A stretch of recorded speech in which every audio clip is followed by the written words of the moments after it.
ఏమయ్యా, నన్ను పెళ్లి చేసుకొని సమయంలో సముద్రాన్ని వధించగా అందులో నుండి ఆవిర్భవించినటువంటి విషాన్ని నీవు దాగినావు అని నేను విన్నాను కథ.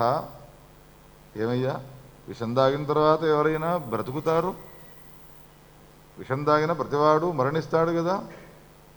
అందులో ఒక చెంచా విషం కాదు, సముద్రంలో నుండి ఆవిర్భవించినటువంటి లోకాలను భస్మం చేసేంత విషాన్ని నీవు దాగినావు కుండల కొద్దీ. ఎట్లా బ్రతుకున్నావయ్యా అడిగినది.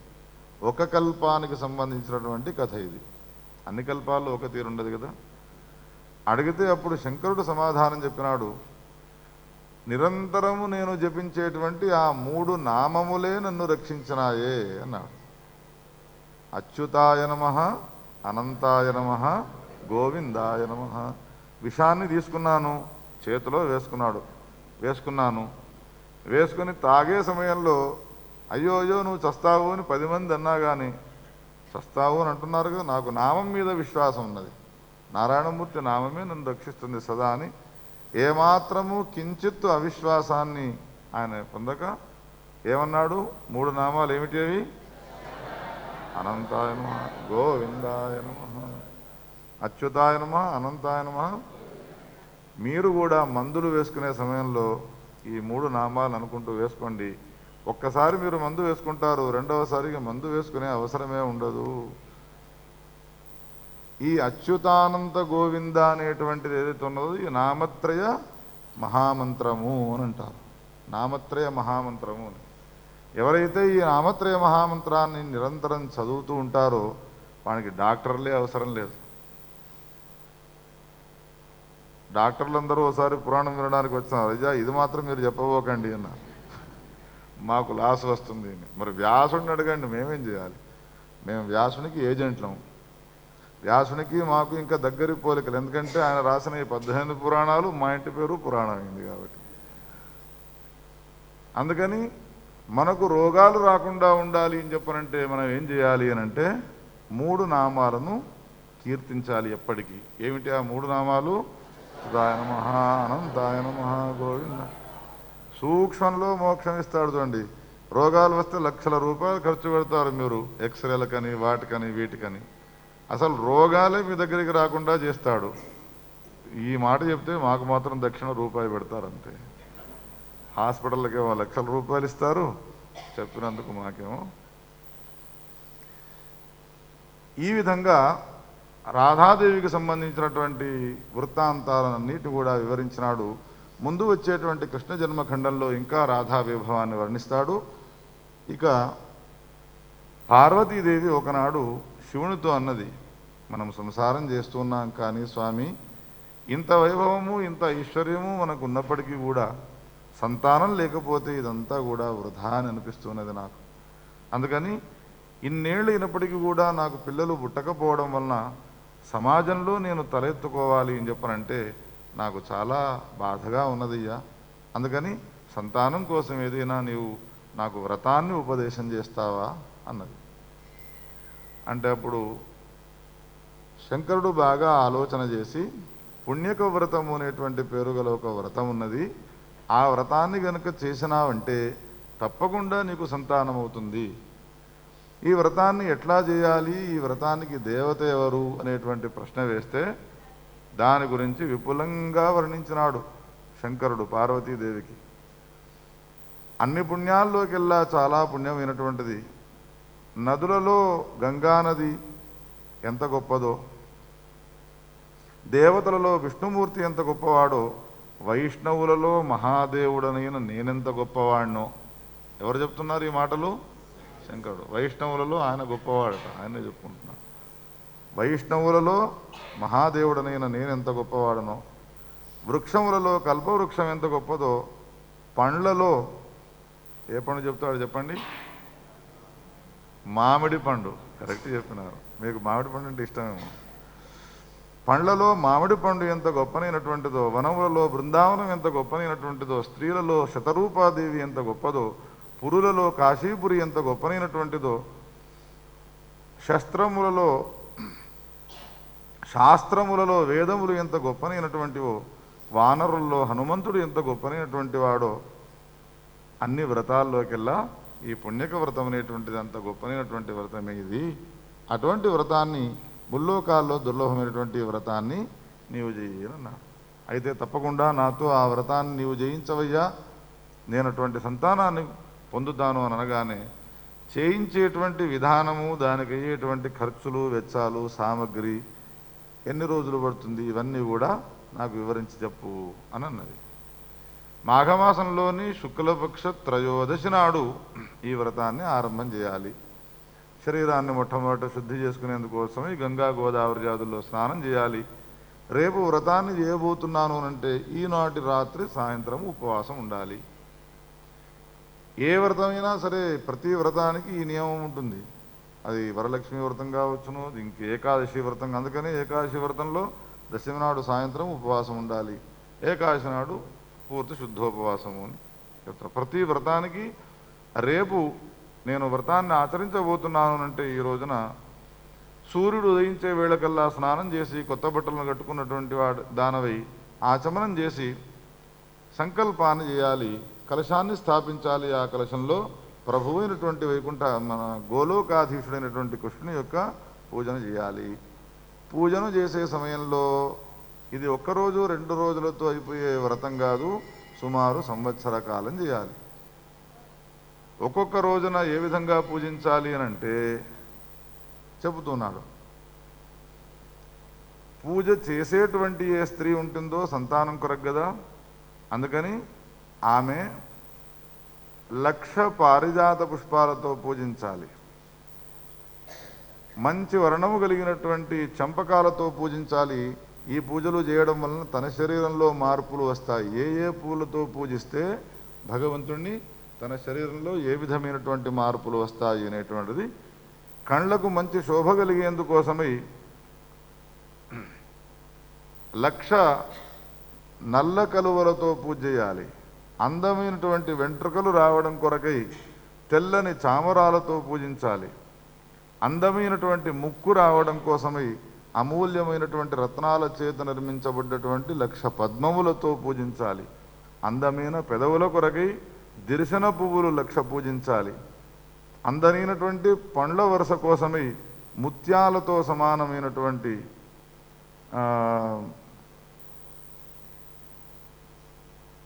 కమలములతో పూజించాలి, తెల్లనైనటువంటి కమలాలతో పూజించాలి అని ఈ విధంగా ఎన్ని పూలున్నాయో ఆ పూలన్నిటిని చెబుతూ ప్రతీది కూడా 1, 2 కాదు 1,00,000 పూజ చేయాలి ఆ కృష్ణుని గురించి.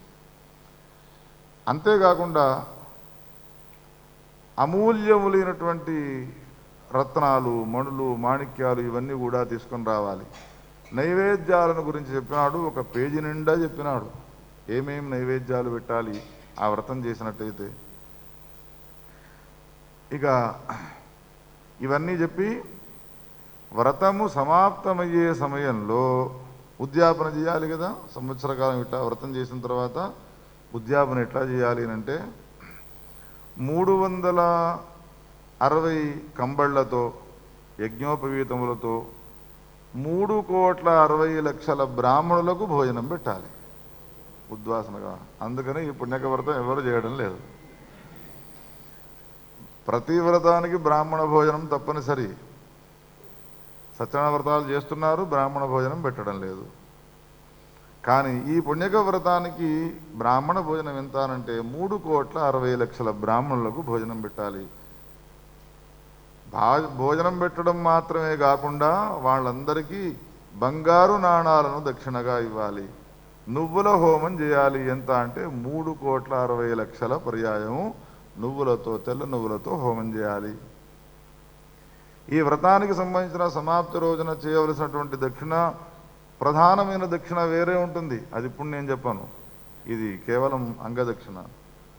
ఇటువంటి వ్రతాన్ని కనుక నీవు చేసినావనుకో నారాయణమూర్తితో సమానమైన కొడుకు పుడతాడే నీకు. ఈ వ్రతాన్ని గురించి విన్న తర్వాత సంతానం లేకపోయినా సరే ఈ వ్రతం మాత్రం ఏం చేయము అని అనుకుంటారు మీరు. కానీ ఆమెకేం కరువు, ఐశ్వర్యానికి ఏం కొదువా?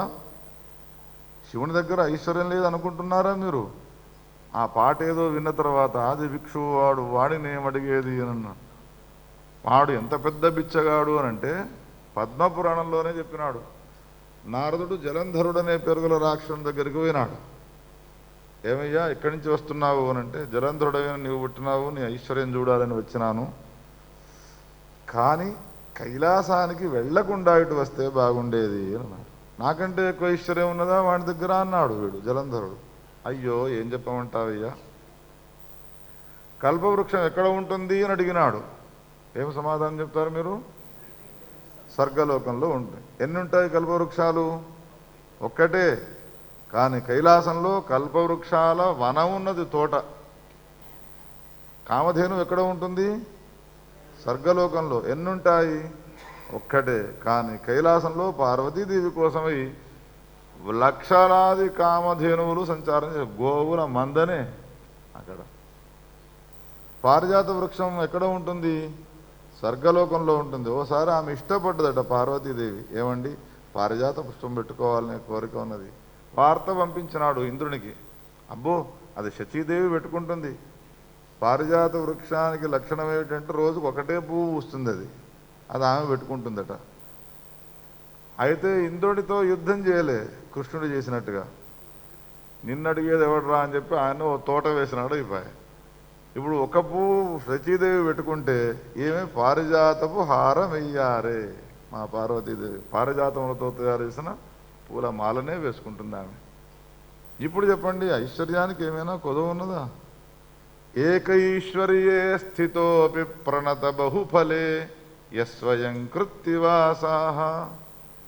ఎంత విశాలమైన హృదయం శంకరునిది నిజంగా. జగత్తులో ఉన్నటువంటి ఐశ్వర్యం అంతా తనదే. కానీ ఓ కోటీశ్వరుడు ఉన్నాడు అనుకోండి, పొద్దున వేసుకున్న షర్టు మధ్యాహ్నం వేసుకోడు, మధ్యాహ్నం వేసుకున్న షర్టు మళ్ళీ అది కొంచెం మడత పడ్డది అని అంటే పక్కకు వారేస్తాడు, మళ్ళీ ఇస్త్రీ వేసుకుంటాడు.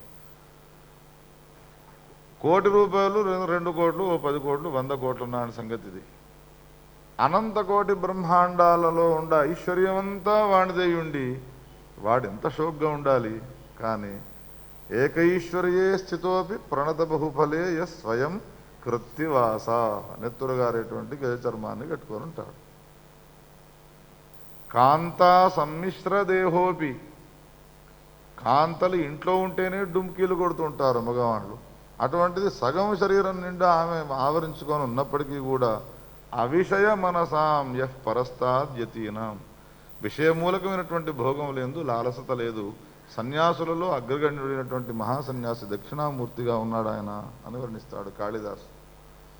అంత గొప్పైనటువంటి వాడు.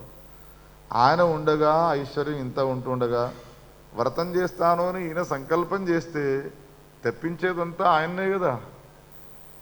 అప్పుడు ఆమె అడిగినదయ్యా, మరి ఈ వ్రతాన్ని చేయించేవాడెవరు నాకు అనంటే, బ్రహ్మదేవుని మానసపుత్రుల్లోని సనత్కుమారుడు అనేటువంటి పేరు గలవాడు యోగ్యుడు, వాడి వ్రతాన్ని నీకు చక్కగా చేయిస్తాడు అనగానే మాఘమాసంలోని శుక్లపక్ష చతుర్థి రాబోయేటువంటి దాని యందు ఈ వ్రతాన్ని ఆరంభం చేద్దాము.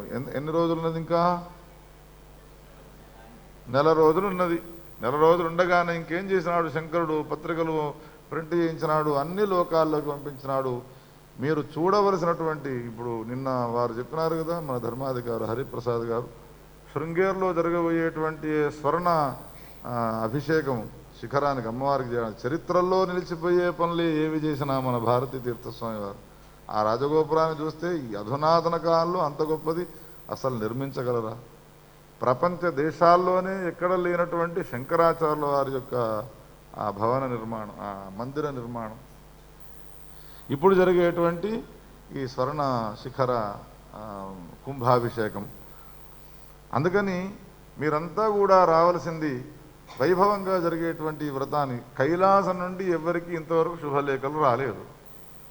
పెళ్ళి ఆయన హిమవంతుని దగ్గరనే చేసుకున్నాడు, తర్వాత రిసెప్షనే పెట్టలేదు ఆయన. ఎందుకంటే పెళ్లికి వచ్చినారు, ఈ రిసెప్షన్ పెట్టే అవసరం లేకుండా ఈయన ప్రమదగణాలే చాలు, రోజు రిసెప్షన్ ఆయనకు. లక్షలాది కోట్లాది మంది ఉంటారు. పద్మపురాణంలో వాళ్ళ వైభవం రాసినాడు.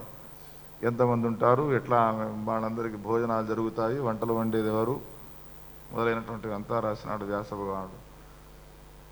మాఘమాసంలోని శుక్లపక్ష త్రయోదశి నాడు ఎవ్వరూ చేయనటువంటి ఈ వ్రతం చేస్తూ ఉన్నది అనే విషయం తెలుసుకున్న తర్వాత వైకుంఠాధిపతి అయిన శ్రీమన్నారాయణమూర్తి లక్ష్మీదేవితో సహా, సత్యలోకాధిపతి అయినటువంటి బ్రహ్మదేవుడు సరస్వతీదేవితో సహా, ఇంద్రుడు శచీదేవితో సహా ఎంతమంది దేవతలు ఉన్నారో వాళ్ళంతా కూడా భార్యా సమేతులై ఆ కార్యక్రమానికి వచ్చి ప్రారంభంలో కూర్చున్నారు. వాళ్ళంతా కూడా పుణ్యక వ్రతానికి సంబంధించినటువంటి సంకల్పం ఆరంభమైనది. సనత్కుమారుడు వచ్చి చక్కగా ఈ కార్యక్రమాన్ని కొనసాగిస్తూ ఉన్నాడు. సనకుడు, సనందుడు, కపిలుడు, అసురి, మరీచి, పులహుడు, ఎంతమంది ఋషులు వచ్చినారో మనకు ఆ పేర్లు జ్ఞాపకం ఉండవు, కానీ వ్యాస భగవానికి ఇంతమంది పేర్లు తెలుసును. ఎందుకయ్యా ఈ పేర్లన్నీ రాస్తూ ఉన్నావు అంటే వ్యాసుడు అంటాడు, ఒక్కసారి ఈ పేర్లను చదవండిరా, వింటే చాలు మీ పాపాలు పోతాయి, ఏళ్ల తరబడి తపస్సు చేసేటువంటి వాళ్ళు ఏనన్నాడు. అందుకని ఒకసారి నేను చదువుతాను, మళ్ళా మనం వింటామో లేదో. ఓఢుడు, పంచశిఖుడు, అరుణామూర్తి, అగస్త్యుడు, ప్రచేతసుడు, దుర్వాసుడు, చవన మహర్షి, మరీచి, కశ్యపుడు, కణ్వుడు, జరత్కారు, గౌతముడు, యతి, సుమతి, వశిష్ఠముని, పులహుడు, పులశ్చుడు, అత్రి, భృగువు, ఆంగీరసుడు, బృహస్పతి, ఉదచ్చుడు, సంవర్తుడు, సౌభరి, జాబలి, జమదగ్ని, జైగీషవ్యుడు, దేవరుడు, గోకాముఖుడు, నక్రరథుడు, పారిభద్రుడు, పరాశరుడు, విశ్వామిత్రుడు, వామదేవుడు, ఋష్యశృంగుడు, విభాండకుడు, మార్కండేయుడు, మృకండముని, పుష్కరుడు, లోమషుడు, కౌత్సుడు, వత్సుడు, దక్షుడు, బాలాగ్ని, అఘమర్షణుడు, కాచాయనుడు, కణాదుడు, పాణిని, శాకటాయనుడు, శంకుకర్ణి, అపిశలి, శాకల్యుడు, శంఖువు, ధర్మ మొదలైనటువంటి వాళ్ళు. ఒక్కరిని ఆయన చెప్పదలుచుకుంటే 18,000 శ్లోకాలు రాస్తాడు, ఎంతమంది వచ్చినారనేటువంటిది లిస్టు. వీళ్ళంతా కూడా కార్యక్రమానికి వచ్చినారు. కార్యక్రమం ఆరంభమైనది. నారాయణమూర్తిని చూచి అంటాడు, స్వామి సత్పుత్రం స్వామి సౌభాగ్యం సువ్రత యాచతే వ్రతే తాభ్యాం వినాన సంతుష్ట స్వప్రాణాం త్యక్తుమిచ్చతి. ఒక స్త్రీ వివాహం చేసుకున్న తర్వాత 2 కోరికలను కలిగి ఉంటుంది. ఒకటి, తనకు సౌభాగ్యం కావాలి. 2, తాను సంతానవతి అయి ఉండాలి. ఈ 2 కనుక ఒకవేళ తనకు లేవు అనంటే విషం దాగి ప్రాణాలు పోగొట్టుకోవడానికి కూడా వెనుక ముందులాడదయ్యా. అటువంటి నా పార్వతీదేవి ఇప్పుడు సౌభాగ్యంతో కూడుకొని ఉన్నప్పటికీ కూడా సంతానవతి కావాలనే కోరికను కలిగి ఉన్నది, ఈ వ్రతాన్ని చేస్తున్నది అని అనగానే వాళ్ళంతా కూడా ఆమోదించినారు. కార్యక్రమం ప్రారంభమైపోయినది. సంవత్సర కాలం వ్రతం చేసినారు. నారాయణమూర్తితో మాట్లాడినప్పుడల్లా కూడా శంకరుడు అంటాడు, ఏమోనయ్యా ఈ కర్మలు మొత్తం 3 రకాలుగా ఉంటాయి, నిత్యము, నైమిత్తికము, కామ్యములు అని. నిత్యకర్మలు ఆచరించవలసిందే, నైమిత్తికాలు తప్పనిసరి, కానీ కామ్యకర్మలు తప్పకుండా ఆచరించాలి అనేటువంటి నియమం లేదు. కోరికలు మనం ఈడేర్చుకోవాలి అని అనుకుంటే కామ్యకర్మలను ఆచరించాలి. కానీ ఇప్పుడు ఈ పుణ్యక వ్రతం ఏమిటి? కోరికను కోరి చేసేటువంటి వ్రతం. అందుకని ఆయనకు ఇష్టం లేదు పాపం. మరి ఎందుకయ్యా ఈ వ్రతం చేస్తున్నావు అన్నాడు నారాయణమూర్తి. వాళ్ళిద్దరూ ఏకాంతంలో కూర్చున్నప్పుడు సంవత్సర కాలం ఇప్పుడే మనం చెప్పుకున్నాం కదా, ఎంతమందికి భోజనం పెట్టాలి, ఎన్ని రకాల దానాలు చేస్తూ ఉండాలి, ఎన్ని లక్షల పూలతో పూజ చేస్తుండాలి. అప్పుడు నారాయణమూర్తితో అంటాడు శంకరుడు, మోక్షద్వార కపాటంచ హరిభక్తి నిరోధకం సంసార బంధన స్తంభరజ్జురూపమకృంతనం వైరాగ్యనాశ బీజంచ శశ్వద్రాగ వివర్ధనం పత్తనం సాహసానాంచ దోషాణమాలయం సదా. ఈ సంసారం అనేటువంటిది ఎటువంటిదో తెలుసునయ్యా.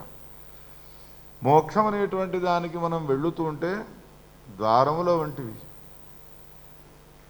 అంతేకాదు సంసారములో మనం పడ్డాము అనంటే ఏం చేస్తారు అనంటే తాళ్లతో గట్టి బంధించి పారవేస్తారు కదా. ఆ తాళ్ళు తెంచుకుందామన్నా తెగేటువంటివి కాదు, కటిక ముళ్ళవి.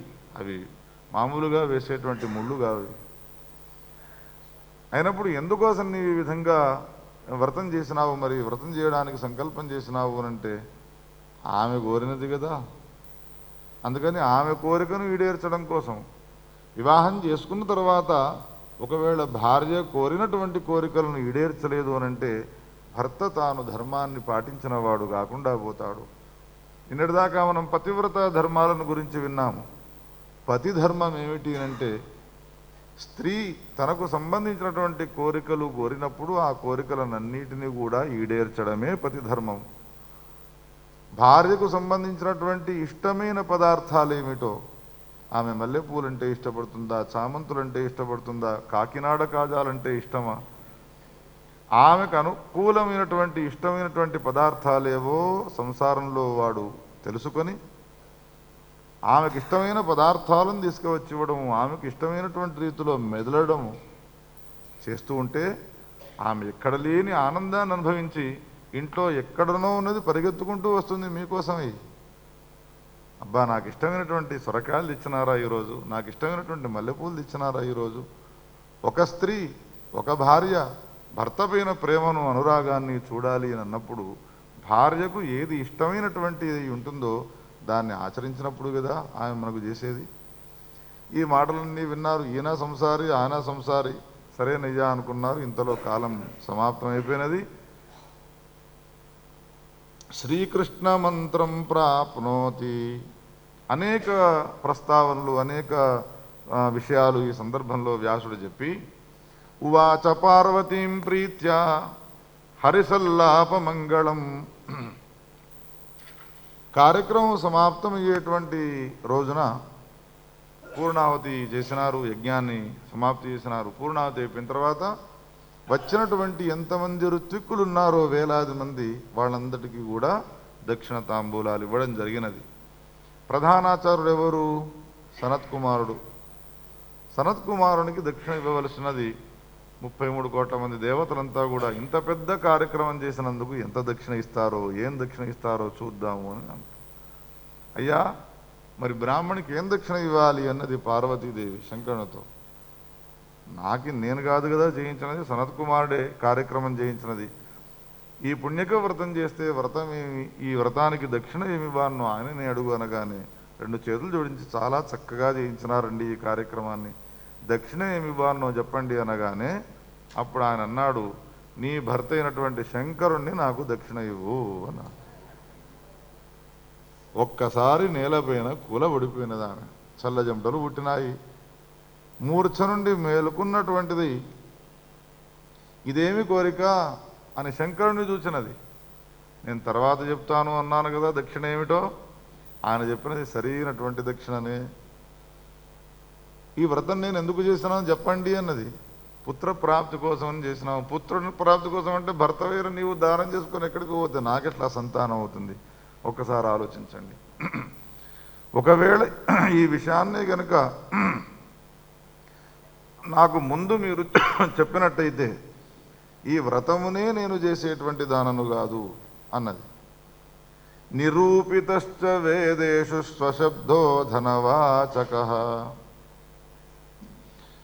శాస్త్రాల్లో అనేక రకాలైనటువంటి వ్రతాలున్నాయి. కానీ ఏ వ్రతము కానీ భార్య చేసిన తర్వాత భర్తను దానం చేయాలనేటువంటిది నేనైతే ఇంతవరకు వినలేదయ్యా. అందుకనే ఇంతవరకు విననటువంటి వ్రతము, కననటువంటి వ్రతం చేసినావు కావున సనత్ కుమారుడు చెప్పిన ప్రకారంగా ఇవ్వవలసినదే.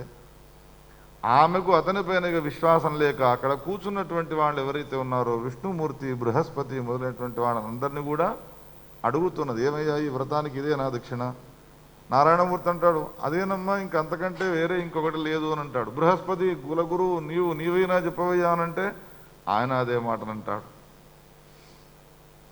ఆమె చాలా నిర్విండురాలైపోయినది, ఏడుస్తూ ఉన్నది, మూర్ఛపోతూ ఉన్నది. ఈ సమయంలో ఇక నాకు గోలోకాధీశుడైనటువంటి కృష్ణుడు తప్ప ఈ మార్గాన్ని సూచించేవాడు ఎవరు లేరు అని చాలా బాధపడుతూ ఉంటే ఆమె హృదయంలో ఒక భావాన్ని కలిగింపజేసినాడు ప్రభు అయినటువంటి శ్రీమన్నారాయణమూర్తి. శివునికి సరిపడేటువంటి దక్షిణను ఏదైనా నీవిచ్చుకొని మళ్ళీ నీ శివుని నీవు తీసుకోవచ్చునమ్మా అనగానే కొంచెం ఆమెకు వెసులుబాటు కలిగినది. ఇక శివుడిని దానం చేయడానికి ముందుకు వచ్చినది.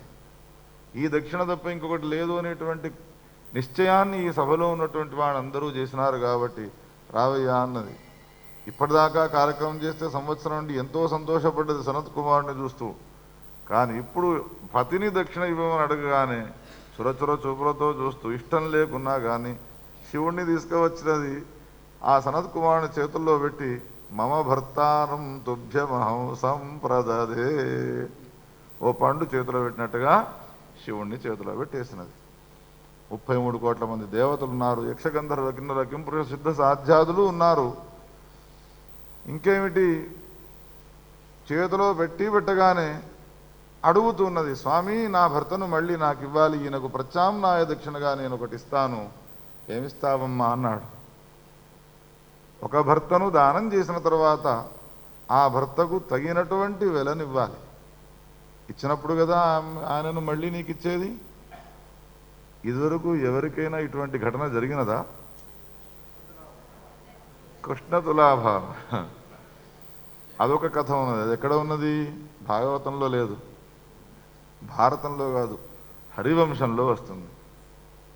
హరివంశంలో మహాభారత. అప్పుడు ఈయనకు సమానమైనటువంటి స్థాయి దక్షిణనిచ్చుకోవాలి. దక్షిణిచ్చుకోవాలంటే ఏమిటి? నారాయణ నీవే చెప్పవయ్యా అనంటే నారాయణమూర్తి ఆమె చెవుల దగ్గరికి వచ్చి ఒకటి చెప్పినాడు, అమ్మా నీవు ఇది ఇస్తే సరిపోతుంది అని. మీరు చెప్పండి, ఆయన చెవులో చెప్పినది ఏమి దక్షిణ అయి ఉండవచ్చు? రుద్రాక్షలు, మీరు మారేడు దళం. ఎందుకంటే కృష్ణుడు ఊహించుకొని అక్కడ తులసి దళం పెట్టారు కాబట్టి ఇక్కడ మారేడు దళం పెడితే సరిపోతుంది అని.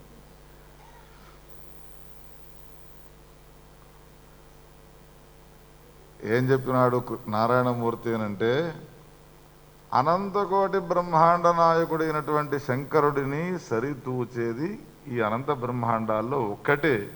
అదేమిటి అనంటే, లేగతో కూడినటువంటి గోవును దానం చేయి అని అన్నాడు.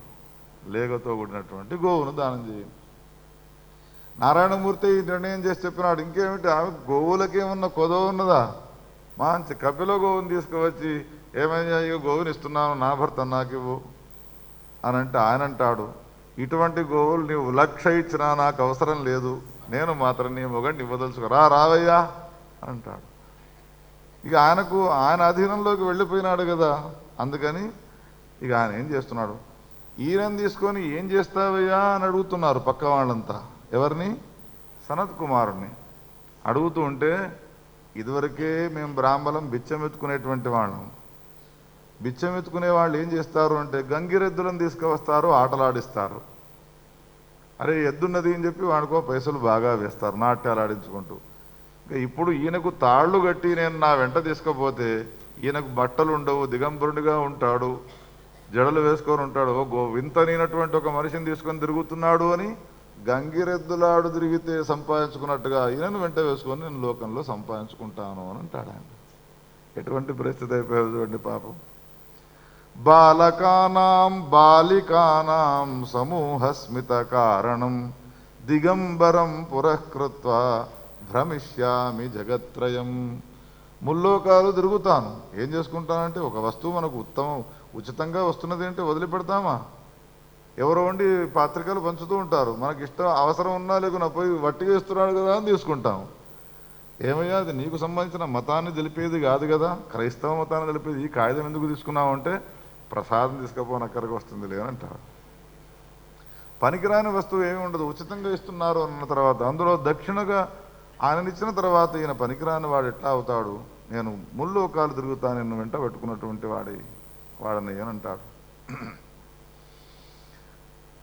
శంకరుడు మాత్రం మౌనంగా ఉన్నాడు. పార్వతీదేవి క్షణక్షణము మూర్ఛపోతున్నది, తెలుగుంటున్నది. అప్పుడు ఇక ఆయన లేకుండా ఉండలేదు కావున ఆయనకేమో ఆమె లేకుండా ఉండాలి అని అనుకుంటున్నాడేమో, వదిలిపెట్టి వెళ్ళిపోతున్నాడు. కనీసం ఆమెను చూడైనా, ఆ స్వామి చెప్పండి సనత్ కుమారుణ్ణి మాట్లాడుతున్నాడు. ఇంత అందరినీ వదిలిపెట్టి నిన్ను ప్రేమిస్తే నాకు ఇదా నువ్వు చేసినది, ఈ పుణ్యక వ్రతమా చెప్పినది, ఇంకేదైనా లేకపోయినా అయినా నువ్వు నా దగ్గర లేకపోతే నేను జీవించలేను అని భావించి ఆమె ఏం చేసినది, కట్టెలన్నీ ఒకచోట వేసి మండుతున్నటువంటి కట్టెల్లో తాను సహగమనం చేయాలి అని చెప్పని అనుకున్నది. కళ్ళ వెంబడి అశ్రుధారలు గారుతూ ఉన్నాయి, కంఠము ఎండిపోతూ ఉన్నది. నదృష్టో అభీష్టదేవశ్చ నచ ప్రాప్తం ఫలం వ్రతే. ఇంతలో దేవతలంతా కూడా హాహాకారాలు చేస్తూ ఉన్నారు. ఉన్నట్టుండి ఆకాశంలో ఒక విమానం వచ్చినది. ఆ విమానంలో నుండి ఎవరో ఉత్తముడైనటువంటి పురుషుడు కిందికి దిగినాడు. ఆయన సమీపానికి వెళ్ళినారు. ఆయన చూడగానే స్తోత్రం చేయాలి అని అనిపించినది, స్తుతించినది. పార్వతీదేవి చేసినటువంటి ఈ స్తోత్రాన్ని భారతదేశంలో ఎవరైతే సంవత్సర కాలం పఠిస్తారో అటువంటి వాళ్లకు ఏం ఫలం చెప్పినాడు అనంటే పుణ్యక వ్రతాన్ని చేసినటువంటి పుణ్యం వాళ్లకు లభిస్తుంది అని చెప్పినాడు. పుణ్యక వ్రతం మనం చేయిస్తామా? ద్విభుజం కమనీయంచ కిశోరం శ్యామ సుందరం శాంతం గోపాంగనా కాంతం